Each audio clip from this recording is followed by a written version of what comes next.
Il-kap tal-Partit Nazzjonalista Adrian D'Elia qal li wara li l-Gvern pospona diskussjoni fil-Kumitat tal-Verifika dwar il-ftehim oriġinali li kien se jgħaddi art pubblika f'San Ġiljan l-spekulazzjoni u l-bini, issa qed iżomm il-ftehim ġdid għal wara l-elezzjonijiet ta' Mejju li ġej.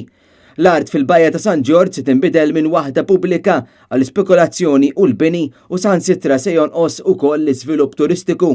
U l-messaġġ tagħna lil Konrad Mizzi huwa wieħed ċar ħafna. Ma ħallejnikx tagħti l-art tagħna fil-miliet u maħniex ħanħalluk tagħti l-art tagħna la flajt la qabel l-elezzjonijiet ta' Mejju u laqqas wara. Maħniex ħanħalluk tiddisponi mit-territorju tagħna minn wara dar il-Maltin u l-Awċin. Fil-każin tal-Partit Nazzjonalista fil-Kalkara Adrian D'Elia qal li anke fi żmien il-miliet infatti u minn wara dar kulħadd il-Gvern Soċjalista rid li jgħaddi bl-aġla mill-Parlament il-ftehim li bih kien se jagħti din l-art pubblika iżda kellu jirtira kollox wara l-pressjoni li saritlu mill-Oppożizzjoni Nazzjonalista. Adrian D'Elia elenka wkoll il-fatt li waqt li qed infakru jum il-ħelsien pajjiżna spiċċa dipendenti fuq il-barranin. Bil-Prim Ministru jgħid li rridu nibqgħu inġibu l-barranin biex ikun jista' jagħti l-pensjoni lill-anzjani biex l-ekonomija tibqa' tikber u biex ikonna s-sistema tal-metro.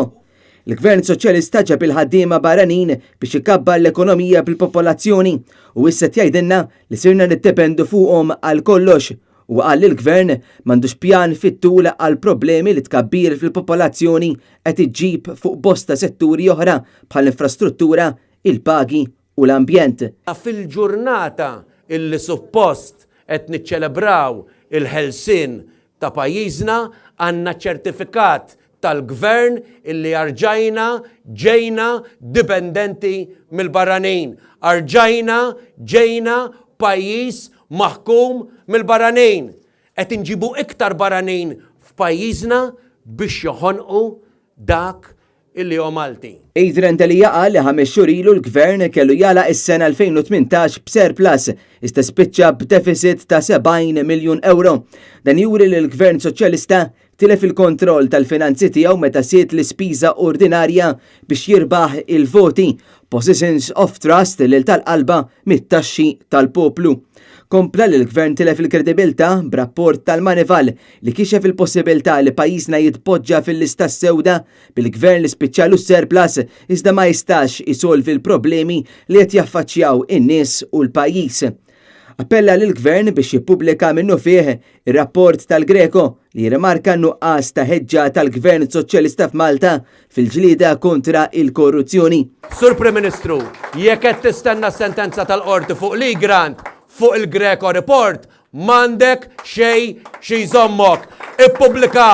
Ippubblikaħ issa, ippubblikaħ qabel l-elezzjonijiet ta' Mejju ħanaraw dan ir-rapport xi jgħid. Il-kap tal-Partit Nazzjonalista Adrian D'Elia wiegħed li l-Partit Nazzjonalista se jibqa' jwassal il-messaġġ li pajjiżna jrid ikun ħieles tassew biex jiddeċiedi fl-interess nazzjonali u mhux fl-interess tal-ftit u l-istituzzjonijiet għandhom ikunu ħielsa. Din mhijiex elezzjoni illi jrid jirbaħ il-Partit Nazzjonalista.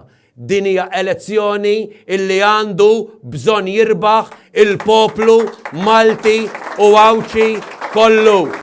James Aronellu għal Net News.